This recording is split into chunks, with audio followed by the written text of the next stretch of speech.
새벽 5시 김정희는 어둠 속에서 눈을 떴습니다. 옆에서 남편 이철수가 거친 숨소리를 내며 자고 있었습니다.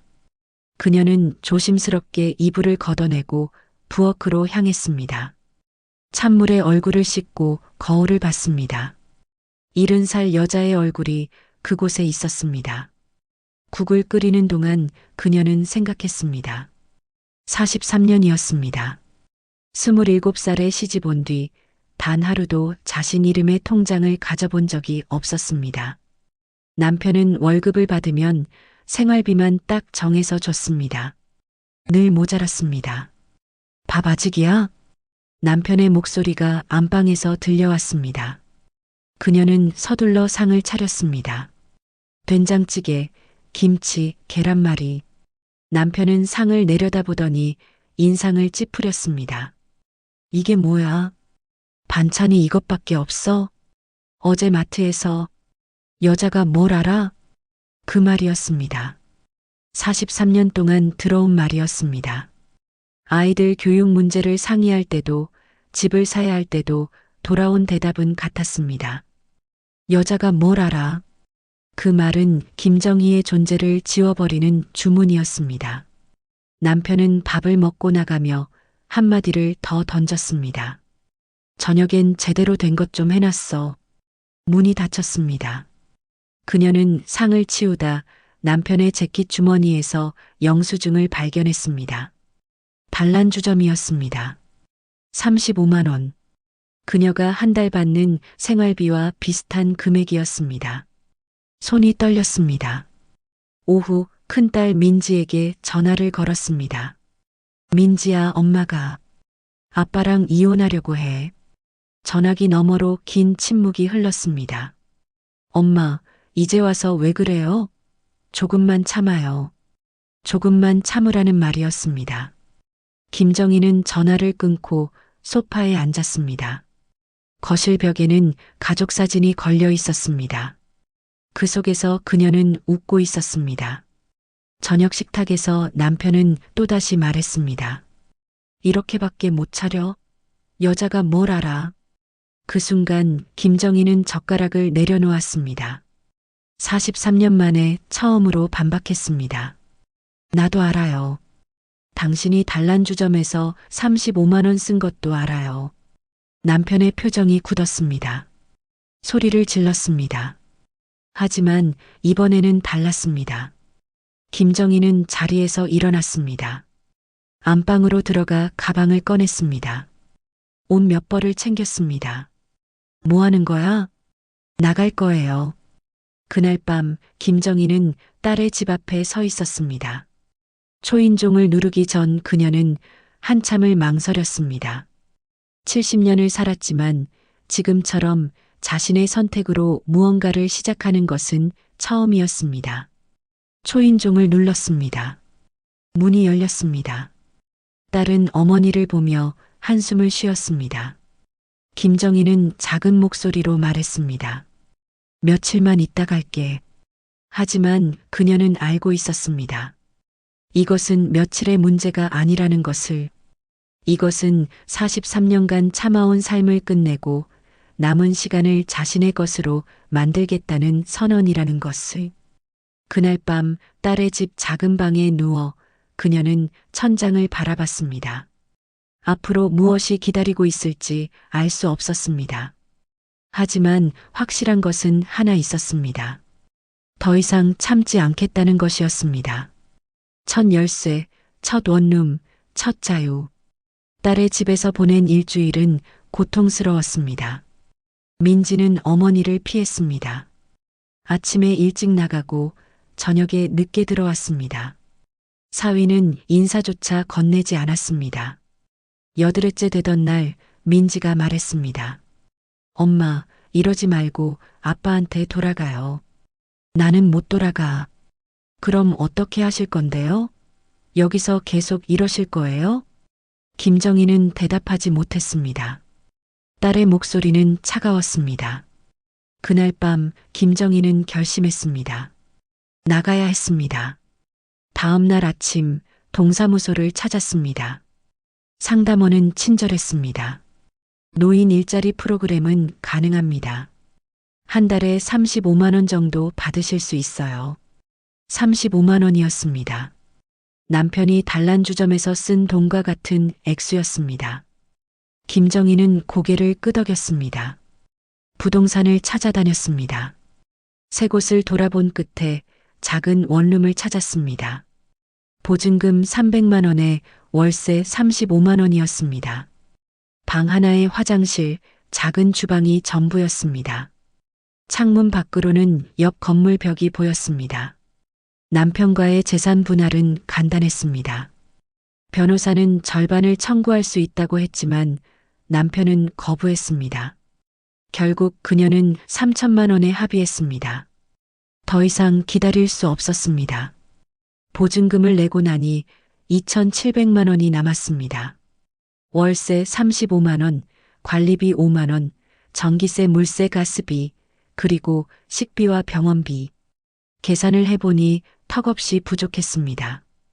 이사 날 큰아들 준호가 왔습니다. 짐이 없었기 때문에 도울 것도 없었습니다. 그는 방을 둘러보고 한숨을 쉬었습니다. 엄마, 정말 이러실 거예요? 응. 아빠한테 돌아가면 안 돼요? 너희 아빠는 반성할 사람이 아니야. 준호는 10만 원을 놓고 갔습니다. 문이 닫히자 김정희는 혼자 남았습니다. 70년 만에 처음으로 자신만의 공간이었습니다. 그날 밤 그녀는 열쇠를 손에 쥐고 있었습니다. 자신의 이름으로 된 첫 번째 열쇠였습니다. 43년간 남편 집의 열쇠를 들고 살았습니다. 이제 이 작은 원룸은 온전히 그녀의 것이었습니다. 자유였습니다. 아무도 간섭하지 않았습니다. 밤 11시에 TV를 켜도 새벽 3시에 불을 켜도 괜찮았습니다. 하지만 자유는 무거웠습니다. 냉장고가 텅 비어 있었습니다. 마트에 가서 장을 봐야 했습니다. 하지만 무엇을 사야 할지 알 수 없었습니다. 43년 동안 네 식구 분량의 장을 봤습니다. 이제 혼자였습니다. 결국 최소한만 샀습니다. 그런데도 2만 원이 나갔습니다. 집에 돌아와 밥을 지었습니다. 혼자 먹는 밥이었습니다. 상을 차리지도 않았습니다. 냄비째 먹었습니다. 김치 한 조각과 밥 한 그릇. 텅 빈 방에서 혼자 밥을 먹는 70살 여자가 거기 있었습니다. 밤이 되었습니다. 옆방에서 TV 소리가 들려왔습니다. 누군가 살고 있었지만 그녀는 그들이 누구인지 몰랐습니다. 김정희는 이불을 덮고 누웠습니다. 천장을 바라봤습니다. 자유를 얻었습니다. 하지만 무엇을 해야 할지 몰랐습니다. 월세를 어떻게 낼지도 막연했습니다. 노인 일자리 프로그램이 시작되려면 아직 2주가 남았습니다. 통장에는 2,700만 원이 있었습니다. 평생 모은 돈보다 많았지만 앞으로를 생각하면 턱없이 부족했습니다. 그날 밤 김정희는 깨달았습니다. 자유에는 대가가 따른다는 것을, 누군가에게 의존하지 않는다는 것은 모든 것을 스스로 책임져야 한다는 뜻이었습니다. 43년간 경제적 안전망 안에 있었습니다. 비록 굴욕적이었지만 적어도 살아갈 수는 있었습니다. 이제 그 안전망이 사라졌습니다. 두려웠습니다. 하지만 후회는 하지 않았습니다. 내일 아침 그녀는 일어나 이 방을 정리할 것입니다. 그리고 살아갈 방법을 찾아낼 것입니다. 비록 혼자지만 더 이상 무시당하지 않는 삶을 살 것입니다. 그것이 그녀가 선택한 길이었습니다. 새벽 5시 빗자루와 쓰레기 봉투, 노인 일자리 프로그램이 시작되었습니다. 첫날 김정희는 새벽 5시에 눈을 떴습니다.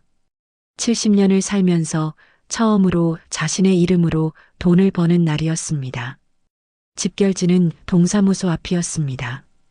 어둠 속에서 6명의 노인들이 모여 있었습니다. 담당 공무원이 형광조끼와 빗자루, 집게를 나눠줬습니다. 오늘은 이번 구역입니다. 공원 주변하고 상가 앞쪽 청소 부탁드려요. 김정희는 조끼를 입었습니다. 등에는 환경미화라는 글자가 적혀 있었습니다. 11월 새벽 공기는 차가웠습니다. 손이 시렸습니다. 첫 쓰레기는 담배꽁초였습니다. 집게로 집어봉투에 넣었습니다. 허리를 굽혔습니다. 무릎이 아팠습니다. 30분이 지나자 온몸이 비명을 질렀습니다. 처음이세요? 옆에서 일하던 할머니가 물었습니다. 김정희는 고개를 끄덕였습니다. 저도 처음엔 그랬어요. 한 달 지나면 익숙해져요. 3시간이 지났습니다. 오전 9시 작업이 끝났습니다. 김정희는 집으로 돌아와 현관문을 열자마자 주저앉았습니다. 다리에 힘이 없었습니다. 손바닥에는 물집이 잡혔습니다. 일주일이 지났습니다. 몸은 조금 익숙해졌지만 마음은 무거워졌습니다. 함께 일하는 노인들과 대화를 나눴습니다. 모두 비슷한 처지였습니다. 나는 아들이 둘인데 명절에도 안 와요. 며느리가 싫어해서요. 한 할머니가 말했습니다. 김정희는 아무 말도 하지 못했습니다. 민지는 이사 후 한 번도 연락하지 않았습니다. 준호는 가끔 문자를 보냈지만 만나자는 말은 없었습니다. 한 달이 지났습니다. 첫 월급이 들어왔습니다. 35만 원이었습니다. 통장을 보며 김정희는 한참 생각했습니다. 월세 35만 원, 관리비 5만 원, 전기세 3만 원, 가스비 2만 원, 핸드폰 요금 2만 원. 벌써 47만 원이었습니다. 12만 원이 모자랐습니다. 식비는 계산하지도 않았습니다. 저금 통장에 돈을 깼습니다. 2,700만 원에서 100만 원을 인출했습니다. 계산을 해봤습니다. 이런 식으로 쓰면 2년 반이면 바닥날 것입니다. 그 다음에는 무엇으로 살아야 할까요? 어느 날 작업 중에 넘어졌습니다. 보도블록이 튀어나온 것을 보지 못했습니다. 무릎이 땅에 부딪혔습니다. 바지가 찢어졌고 피가 났습니다. 괜찮아요? 네, 괜찮아요. 괜찮지 않았습니다. 무릎이 쓰렸습니다. 하지만 병원에 갈 수 없었습니다. 약국에서 연고를 사서 발랐습니다. 5천 원이었습니다. 그 돈조차 아까웠습니다. 그날 밤 김정희는 방바닥에 앉아 계산기를 두드렸습니다. 수입, 지출, 잔액. 숫자는 냉정했습니다. 35만 원으로는 살 수 없었습니다. 다른 방법을 찾아야 했습니다. 하지만 70세 노인이 할 수 있는 일은 많지 않았습니다. 핸드폰이 울렸습니다. 준호였습니다. 엄마, 괜찮으세요? 응, 괜찮아. 돈은 좀 되세요? 걱정 마. 엄마가 알아서 할게. 전화를 끊고 김정희는 한숨을 쉬었습니다. 아들에게 손 벌리고 싶지 않았습니다. 자신이 선택한 길이었습니다. 스스로 해결해야 했습니다. 창밖을 봤습니다. 건너편 건물에 불이 켜져 있었습니다. 누군가 살고 있었습니다. 김정희는 자신의 삶을 돌아봤습니다. 43년간 남편 밑에서 살았습니다. 그리고 지금 홀로 서 있었습니다. 자유를 얻었지만 생존이 위협받고 있었습니다. 그날 밤 김정희는 결심했습니다. 무언가 다른 방법을 찾아야 했습니다. 새벽 청소만으로는 살 수 없었습니다. 더 벌어야 했습니다. 아니면 덜 써야 했습니다. 하지만 확실한 것은 하나 있었습니다. 포기하지 않겠다는 것이었습니다. 남편에게 돌아가지 않겠다는 것이었습니다. 비록 가난하고 힘들어도 자신의 이름으로 사는 삶을 지켜내겠다는 것이었습니다. 다음 날 새벽 알람이 울렸습니다. 김정희는 일어났습니다. 몸은 무겁고 마음은 불안했습니다. 하지만 멈출 수 없었습니다. 형광 조끼를 입고 빗자루를 들었습니다. 문을 열고 어둠 속으로 걸어 나갔습니다. 오늘도 살아야 했습니다. 그것이 그녀가 선택한 자유의 무게였습니다. 친절 속의 덫, 박성호의 사기.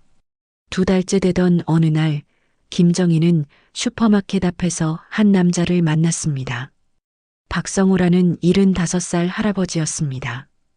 그는 친절했습니다. 혼자 사세요? 나도 혼자 살아요. 마누라는 5년 전에 세상 떠났고, 그는 자연스럽게 말을 걸었습니다. 김정희는 경계했지만 그의 얼굴에는 아기가 보이지 않았습니다. 커피 한잔 할래요? 두 사람은 근처 카페에 앉았습니다. 박성호는 이야기를 많이 했습니다. 자식들은 서울에 산다고 했습니다. 연금으로 겨우 살아간다고 했습니다. 김정희도 고개를 끄덕였습니다. 공감이 되었습니다. 그 후로 박성호는 자주 연락했습니다. 김정희는 처음에는 부담스러웠지만 점차 익숙해졌습니다. 혼자 사는 집에 돌아오면 너무 적막했습니다. 누군가와 이야기를 나눈다는 것이 위안이 되었습니다. 한 달이 지났을 무렵 박성호가 말했습니다. 나 최근에 괜찮은 거래처를 하나 알게 됐어요. 농산물 직거래예요. 투자하면 매달 수익이 나와요. 김정희는 관심이 없었습니다. 하지만 박성호는 계속 말했습니다. 나는 1,000만 원 넣었는데 한 달에 50만 원씩 받아요. 50만 원이었습니다. 김정희의 귀가 솔깃했습니다. 50만 원이 더 생긴다면 훨씬 숨통이 트일 것 같았습니다. 안전해요?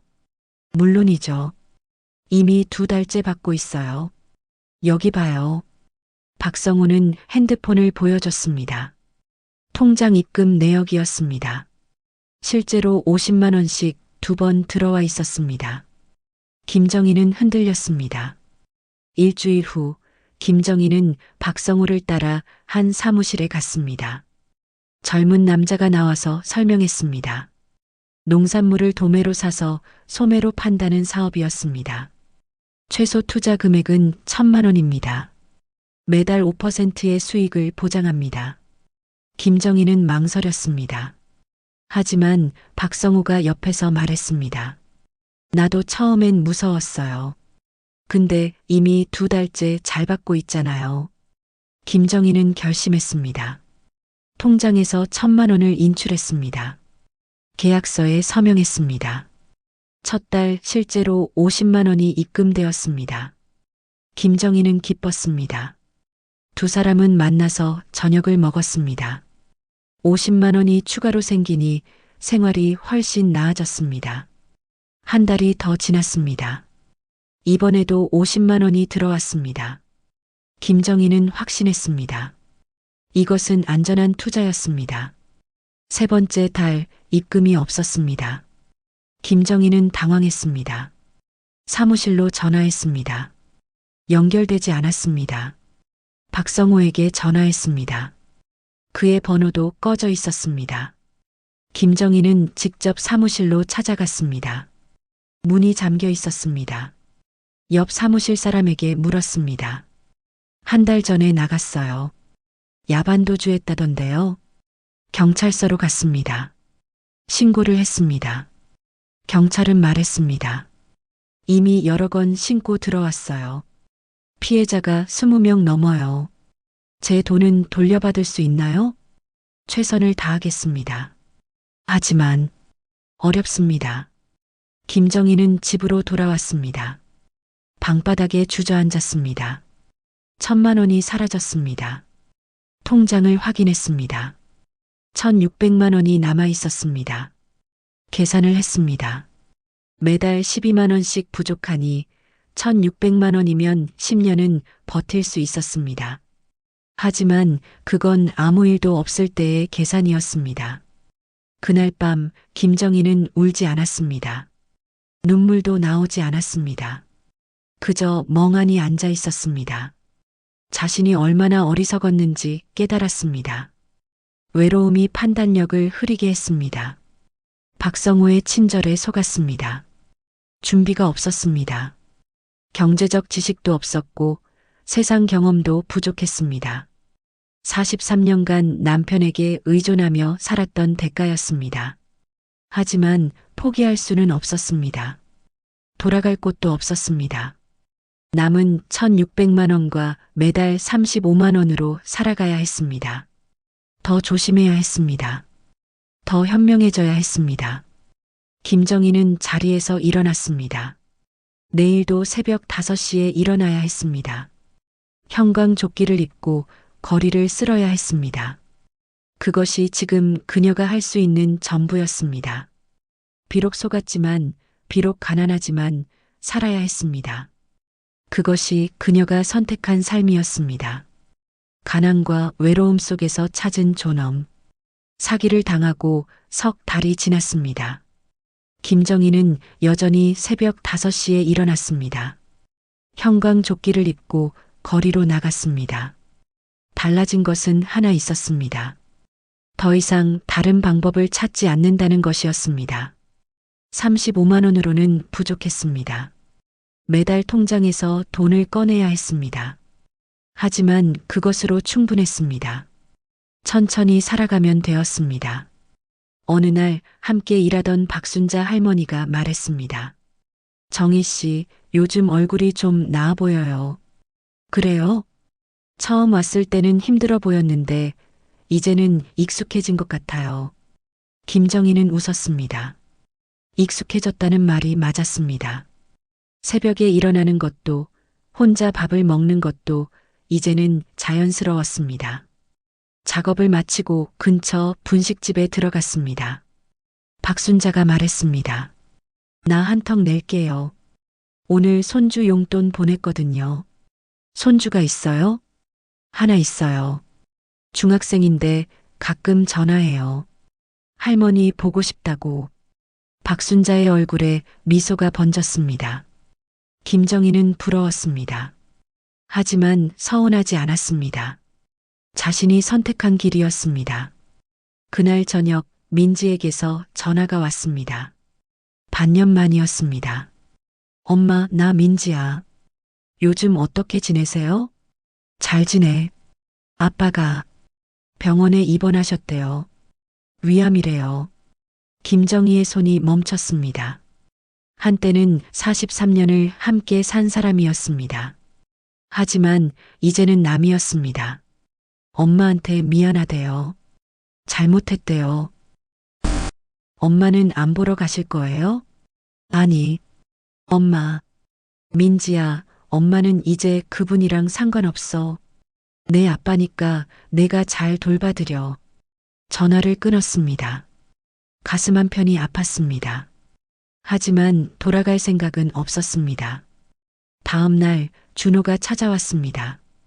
두 사람은 근처 공원 벤치에 앉았습니다. 준호는 한참 말이 없었습니다. 엄마, 아빠 병원에 안 가실 거예요? 응. 엄마는 이제 내 인생을 살고 싶어. 내 아빠 간호하면서 다시 그렇게 살 수는 없어. 하지만 엄마, 이렇게 혼자 사시는 것도 힘들지. 가난하고 외롭지. 근데 자유로워. 43년 동안 여자가 뭘 알아 라는 말을 들었어. 매일 눈치를 보고 참고 살았어. 이제는 안 그러고 싶어. 준호는 고개를 숙였습니다. 한참 후에 말했습니다. 죄송해요, 엄마. 저도 엄마를 이해 못했어요. 괜찮아. 이제 알 것 같아요. 엄마한테 그게 얼마나 힘들었는지. 준호는 봉투 하나를 꺼냈습니다. 많진 않지만 받으세요. 다음 달에도 드릴게요. 김정희는 눈시울이 뜨거워졌습니다. 아들이 달라졌습니다. 봉투 안에는 50만 원이 들어 있었습니다. 고마워. 그날 밤 김정희는 통장을 정리했습니다. 남은 돈은 1,600만 원이었습니다. 아들이 준 50만 원을 더하면 1,650만 원이었습니다. 매달 12만 원씩 부족하니 앞으로 11년은 살 수 있었습니다. 충분했습니다.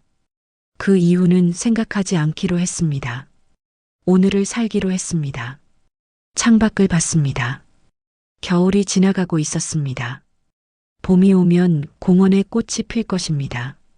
김정희는 그 꽃을 보며 살 것입니다. 혼자지만 자유롭게, 가난하지만 당당하게 열쇠를 손에 쥐었습니다. 자신의 이름으로 된 열쇠였습니다. 이 작은 원룸은 온전히 그녀의 것이었습니다. 김정희는 깨달았습니다. 황혼기의 진짜 적은 남편이 아니었습니다. 준비 없는 자신이었습니다. 하지만 후회는 하지 않았습니다. 지금이라도 시작할 수 있어서 다행이었습니다. 자유에는 대가가 있었습니다. 가난과 외로움이었습니다. 하지만 그 대가를 치를 만한 가치가 있었습니다. 더 이상 누군가의 그늘에서 사는 것이 아니라 자신의 이름으로 사는 삶이었습니다. 다음 날 새벽 알람이 울렸습니다. 김정희는 일어났습니다. 형광조끼를 입고 문을 열었습니다. 어둠 속에서 박순자가 웃으며 손을 흔들었습니다. 정희 씨, 오늘 날씨 좋네요. 그러게요. 두 사람은 나란히 걸었습니다. 빗자루를 들고 거리로 향했습니다. 새벽 공기는 차가웠지만 상쾌했습니다. 김정희는 숨을 깊이 들이마셨습니다. 자유의 공기였습니다. 가난하고 외로워도 이것은 그녀가 선택한 삶이었습니다. 그리고 그것으로 충분했습니다.